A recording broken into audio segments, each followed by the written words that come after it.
اب میں ایک اور بہت عظیم شخصیت، اور میں یہ کہوں تو بیجا نہیں ہوگا، 2001 میں جب میں ریاض آیا ہوا تھا، ظاہر سی بات ہے ہمارے آنے کا سبب فضیلت شیخ ابوالمکرم عبدالجلیل سلفی رحمہ اللہ تھے۔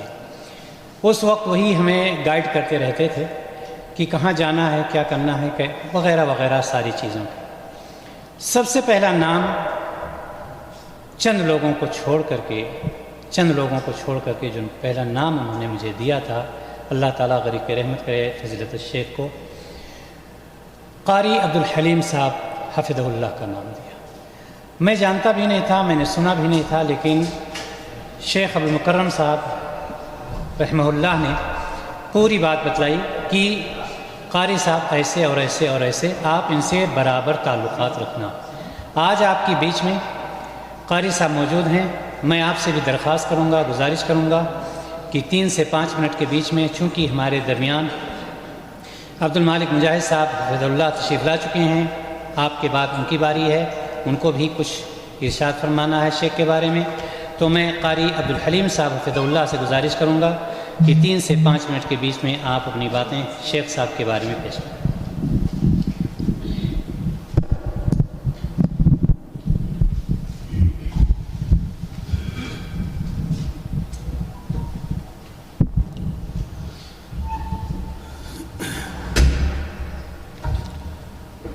بسم اللہ الرحمن الرحیم،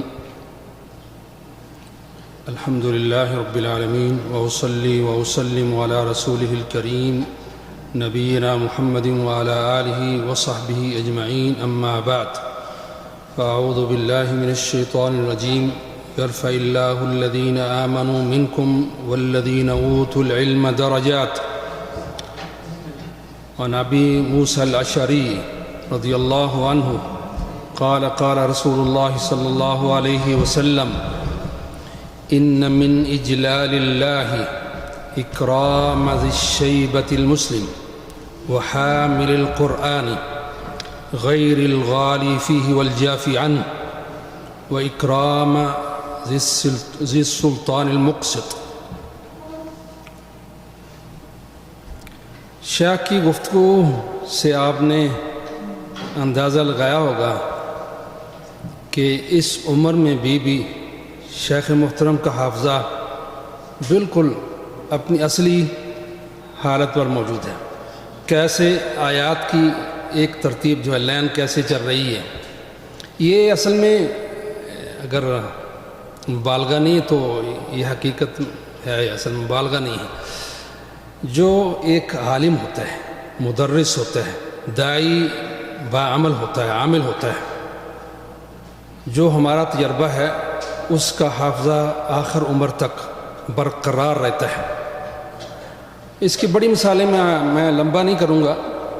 جو عام ایک داعی ہوتا ہے، جو عالم نہیں ہے، ان کو دیکھا، بہت سارے لوگوں کو دیکھا ہے، بڑھاپے میں، بڑی عمر میں ان کا حافظہ جو ہے وہ بالکل ختم ہو جاتا ہے، ادھر ادھر کی باتیں مارتے رہتے ہیں۔ لیکن جو ایک عالم ہوتا ہے، باعمل ہوتا ہے، اس کا حافظہ بڑا پائیدار آخر عمر تک باقی رہتا ہے، کیونکہ اس نے ساری زندگی اللہ کی دین کی دعوت دی ہے، تو اللہ رب العالمین اس کا اکرام کرتے ہوئے اس کا حافظہ جو ہے وہ آخر تک باقی رکھتی ہے۔ اس کی مثال جو ہے امام ابو زرع رازی جو ہے ان کی مثال دیکھ لیں آپ۔ آخری وقت میں جب ان کی وفات ہو رہی تھی، روح پرواز کر رہی تھی، تو شاگرد بڑے پریشان تھے۔ ابو داؤد وغیرہ کی حدیث جو ہے، من کان آخر کلامہ لا الہ الا اللہ دخل الجنہ، مشہور حدیث صاحب سب جانتے ہیں۔ سب پریشان، شاگرد سارے ہزاروں میں بیٹھے ہوئے ہیں۔ شیخ صاحب اتنی حالت جو ہے شیخ کی بگڑی ہوئی ہے، اور لگتا ہے چند لمحات کے بعد شیخ کی وفات جو ہے وہ واقع ہونے والی ہے، لیکن کلمہ طیبہ جو ہے وہ شیخ نہیں پڑھ رہے۔ اب جو ہے وہ شاگردوں نے آپس میں مل کر ایک حیلہ سازی کی کہ ہم ایسا کرتے ہیں کہ یہ حدیث من کان آخر کلامہ لا الہ الا اللہ، اس کی ہم سند پڑھنے کے بعد، اس کے بعد جب حدیث کی باری ہو اس وقت ہم رک جایا کریں گے، سارے ساتھ حدثنا فلان و فلان عن فلان بن فلان فلان بن قال رسول اللہ صلی اللہ علیہ وسلم من کان آخر کلامہ، بس یہاں رک جاتے۔ 2-3 لڑکوں نے، شاگردوں نے ایسے پڑھا، شیخ صاحب جو ہے اتنی خراب حالت کے بعد، امام محدث اتنے بڑے محدث اسماء و رجال کے امام بڑے پریشان ہوئے اور بڑے غصے سے اٹھ کر بیٹھ گئے. تمہیں کیا ہو گیا ہے؟ تمہیں حدیث بھی پڑھنی نہیں آتی؟ اللہ اکبر. پھر سند شروع کی ہے, اس کے بعد حدیث شروع کی ہے. حدیث شروع کی ہے من کان آخر کلام ہی لا الہ الا اللہ. جب یہ پڑھا ہے تو وفات ہوگی, روح پرواز کر گئی. یہ اللہ رب العالمین یہ اعزاز بخشتی ہیں ان لوگوں کو جو باعمل ہوتی ہیں. عالم ہے باعمل ہے, اس کو اعزاز بخشتی ہیں. بڑے بڑے علماء کو دیکھا ہے آخری وقت تک. دیکھیں آپ شیخ ابن باز جو ہے آخری جو ہے لحظات تک جو ہے وہ طائف میں جب داخل تھے ہسپتال میں, وہ ایک فلبینی عورت جو ہے ممرضہ تھی, اس کو کہہ رہے تھے اسلمی دوسرا جو ہے وہ اس کے مرد کے بارے میں کہ اسلم تسلم یؤتیک اللہ اجرک مرتین. اور اس کے چند لمحات کے بعد ان کی وفات واقع ہو رہی ہے. اور بڑے علماء کو دیکھیں. دیکھیں شیخ ابن عثیمین رحمہ اللہ, جب ان کو حکومت کی طرف سے بادشاہ کی طرف سے باہر امریکہ بھیجا گیا, ان کی علاج کینسر تھا, ان کو علاج کرنے کے لیے, تو وہاں ڈاکٹروں نے کہا کہ آپ کا علاج تو ہو جائے گا لیکن آپ کے سارے بال جو ہے جڑ جائیں گے.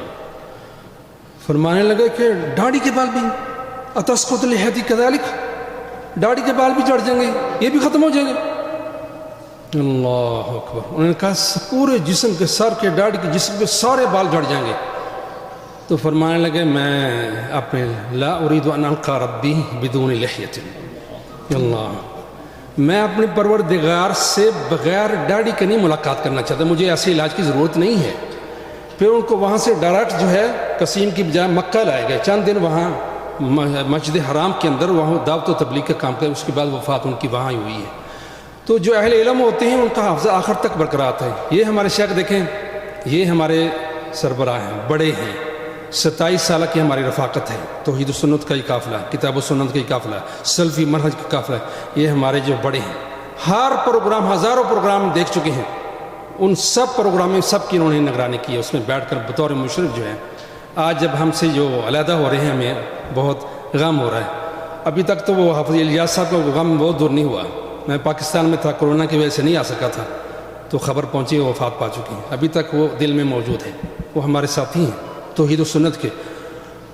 جو توحید و سنت پر ہوتا ہے, سلفی منہج پر ہوتا ہے, ان کی وفات پر بڑا دکھ ہوتا ہے, ان کی مفارقت پر بڑا دکھ ہوتا ہے. یہ تو صرف شیخ محترم یہاں سے جا رہے ہیں, اللہ ان کو لمبی سلامتی والی, ایمان والی, توحید سنت والی, کتاب و سنت والی, دعوت سلف اور سلفی منہج کی دعوت والی زندگی, لمبی زندگی عطا فرمائے. امام احمد رحمہ اللہ کو جب کسی کے بارے میں بتایا تھا کہ وفات فلاں بندہ جو وفات ہو گیا, تو اس سے پوچھتے امات علی سنتی, کیا اس کی وفات سنت پر ہوئی ہے؟ تو جب ان کو بتایا تھا ہاں ان کی وفات سنت پر ہوئی ہے, تو پھر کہتے ہیں آپ پھر فلا خوف علیہ, اس کے بعد کوئی پریشانی کی بات ہی نہیں ہے. تو جو ایک عالم بعمل ہوتا ہے, جو سلف کے منہج پر ہوتا ہے, کہ صاحب اس کتاب و سنت کی دعوت پر ہوتا ہے, تو اس کی بڑی شان نرالی ہوتی ہے. اب اس کی جدائی ہوتی ہے تو بڑا غم اور دکھ ہوتا ہے. میں نے آپ کے سامنے ابو داؤد وغیرہ کی حسن درجے کی حدیث ہے, سب کے نزدیک حسن ہے. البانی اور ارناؤت رحمہ اللہ جمیعاً, امام حافظ ابن حجر, امام نووی اور امام ذہبی سب نے اس کو حسن قرار دیے ہیں کہ ان من اجلال اللہ. بس میں ختم کرتا ہوں. ان من اجلال, حضرت ابو موسیٰ اشعری رضی اللہ تعالیٰ عنہ کی حدیث ہے, ان من اجلال اللہ اکرام ذی الشیبۃ المسلم. اللہ اکبر. اللہ کی تعظیم میں سے ہے کہ آپ کسی مسلمان, بوڑھے مسلمان کی تعظیم کریں, اکرام کریں. یہ عام مسلمان ہے, بوڑھا مسلمان, اس کی تعظیم. لیس منا من لم یرحم صغیرنا ولم یوقر کبیرنا. یہ عام آدمی کے بارے میں, عام مسلمان کے آدمی جو بوڑھا ہے اس کے لیے ہے. لیکن جو عالم ہو اس کا مقام وحامل القرآن غیر الغالی فیہ والجافی عنہ. اللہ اکبر. ایک عامل, ایک باعمل حامل قرآن ہے, حامل شریعت ہے, حامل دین ہے, حامل سنت ہے, نہ اس میں غلوب کرتے ہیں نہ اس میں جفا ہے. غلوب جو ہے یہود کی طرف سے ہوتا ہے, جفا نصارہ کی طرف سے ہوتا ہے, اور جفا جو عموماً جو ہے ہمارے جو ہے علم کے ہاں مفسرین علماء بیان کرتے ہیں, جفا جو ہے یہود کی طرف سے ہوتا ہے. لیکن بالکل سلف کے منہج پر, رسول اللہ علیہ وسلم کے منہج پر, صحابہ کے منہج پر نہ غلوب ہے اور نہ جفا ہے. جو اس کے اوپر قائم ہے اس کی تعظیم کرنا, یہ اللہ کی تعظیم میں سے ہے. اب دیکھیں جس نے ساری زندگی توحید و سنت کی دعوت دی ہو، کتاب و سنت کی دعوت دی ہو، اس کا مقام اللہ کے ہاں دکھا۔ حضرت عثمان رضی اللہ تعالیٰ کی حدیث، مشہور حدیث جو ہے، اور دوسرے صحابہ سے مروی ہے، خیرکم من تعلم القرآن وعلمہ، سب سے بہترین وہ انسان ہے جو تمہیں قرآن سکھاتا ہے، دین سکھاتا ہے، سیکھتا ہے اور سکھاتا ہے۔ تو ویسے تو ہمارا بڑا لمبی رفاقت ہے شیخ کے ساتھ جو ہے، بہت زیادہ باتیں جو نہ ٹائم ہے نہ اجازت ہے، 3 سے 5 منٹ، 5 منٹ سے اوپر ہو گیا ہے۔ تو ہماری محبت جو ہے شیخ کے ساتھ، ہماری دعائیں شیخ کے ساتھ جو ہے ہمیشہ انشاءاللہ ان کے لیے دعائیں کرتے رہیں گے۔ ہماری دعا یہ بھی ہے جب تک زندہ رہے، ہم سب نے اس دنیا سے جانا ہے، کبھی کسی کا وقت آتا ہے اس نے جانا ہی جانا ہے، تو ساری زندگی توحید و سنت پر، کتاب و سنت پر، سلف کے منہج پر جو ہے رہیں اور اسی کی دعوت دیتے رہیں۔ تو اللہ رب العالمین سے دعا ہے کہ اللہ رب العالمین شیخ کو سلامت رکھے، صحت دے، تندرستی دے، خیریت سے لے جائے، وہاں دین کا کام کریں، کتاب و سنت کا کام کریں، تعلیم کا کام کریں، سلف کا منہج پھیلائیں۔ یہ سب سے بڑی بات ہے۔ ایک بندہ بدعت کی دعوت دیتا ہے، بدعت سکھاتا ہے اور بدعت کے لیے لوگوں کو جمع کرتا ہے، اس کے لیے پیسہ خرچ کرتا ہے۔ ایک وہ ہے جو کتاب و سنت کے لیے بلاتا ہے، اس کا بڑا مقام اللہ کے ہاں۔ تو جو اللہ کی محبوب شخصیت ہوتی ہے اس کی محبت لوگوں کے دلوں کے اندر بھی ہوتی ہے۔ میں یہ حدیث بیان کر کے ختم کر دوں، بخاری وغیرہ کی حدیث جو ہے، رسول اللہ صلی اللہ علیہ وسلم نے فرمایا ان اللہ اذا احب عبدا نادى جبریل، جب اللہ رب العالمین کسی بندے سے محبت کرتے ہیں، جبریل علیہ السلام کو اللہ بلاتے ہیں، یا جبریل انی احب فلانا فاحبہ، اے جبریل میں فلاں بندے سے محبت کرتا ہوں، کس کی وجہ سے؟ اس کے حسن کی وجہ سے، اس کے مال کی وجہ سے، اس کے جاہ و جلال دنیا کے اندر جو ہے اس کی وجہ سے نہیں، اس کے علم کی وجہ سے، اس کے عمل کی وجہ سے، اس کی دعوت کی وجہ سے، توحید و سنت کی دعوت کی وجہ سے۔ تو پھر کیا ہوتا ہے؟ فاحبہ، تو بھی اے جبریل تو بھی اس سے محبت کر۔ اللہ اکبر، دیکھیں کس قدر عظیم حدیث ہے۔ پھر کیا ہوتا ہے؟ پھر جبریل علیہ السلام آسمان کے سارے فرشتوں کو مخاطب ہوتے ہیں، ان اللہ یحب فلانا فاحبوہ، تم بھی سارے اللہ فلاں سے محبت کرتے ہیں، تم سب اس کا نام لے کر، اس کا نام عبد القدوس ہے، اس کا نام فلاں ہے، تم سارے اس سے محبت کرو۔ پھر اس کے بعد آخری بات جو ہے جو ہمارے موضوع سے متعلق جس کی طرح میں اشارہ کر رہا ہوں، ثم یوضع له القبول فی الارض، پھر اس کی مقبولیت زمین کے اندر اتار دی جاتی، گاڑ دی جاتی ہے، لوگوں کے دلوں کے اندر اس کی محبت اللہ رب العالمین داخل کر دیتے ہیں۔ آپ نے دیکھا ہوا کل جو ہے آپ کے دشمن تھے، آپ نے توحید و سنت کی دعوت دی خلوص سے، تو آج آپ کے ساتھی بن گئے اس کے دلوں کے اندر۔ کتنے لوگ ایسے ہیں جو آپ کے مخالف ہیں لیکن اس کے باوجود آپ کی قدر کرتے ہیں، ان کے دلوں میں آپ کی محبت موجود ہے، صرف اس وجہ سے آپ کتاب و سنت کی دعوت دیتے ہیں۔ تو یہ جو ہے یہ ثم یوضع له القبول فی الارض، زمین کے اندر اس کی مقبولیت گاڑ دی جاتی ہے۔ یہ لوگوں سے ہم دیکھو علماء سے محبت کرتے ہیں، صالحین سے محبت کرتے ہیں، اسی وجہ سے ہوتے ہیں۔ اللہ رب العالمین سے دعا ہے کہ اللہ رب العالمین شیخ محترم کو اور ہم سب کو جب تک ہم زندہ رہیں سلفی منہج پر قائم رہیں، کتاب و سنت پر قائم رہیں، توحید و سنت پر قائم رہیں، اسی کی دعوت دیتے رہیں۔ جب ہماری آخری بات وہ بھی اسی کے مطابق ہو، اور آخری ہماری بات کتاب و سنت کے مطابق جو ہے وہ اللہ کی توحید ہو، لا الہ الا اللہ۔ وآخر دعوانا الحمدللہ رب العالمین۔ باتیں لمبی نہیں کرتے، میں شیخ محترم کے لیے اپنی کتابوں کا ایک چھوٹا سا سیٹ جو ہے وہ لایا ہوں، ان کے اعزاز میں بڑے ادب احترام کے ساتھ ان کے سامنے پیش کر رہا ہوں۔ عربی کی ہماری کتابیں جو ہیں شیخ محترم کے لیے، یہ شیخ کی لائبریری میں رکھی جائے گی۔ تو اللہ رب العالمین سے دعا ہے کہ اللہ رب العالمین ہمیں اور ہمارے شیخ کو اور ہمارے جتنے ساتھی سب کو جب تک ہم زندہ رہیں توحید سنت پر قائم رکھیں اور اسی کی دعوت دیتے رہیں۔ وآخر دعوانا ان الحمدللہ رب العالمین، وصلی اللہ وسلم علی نبینا محمد۔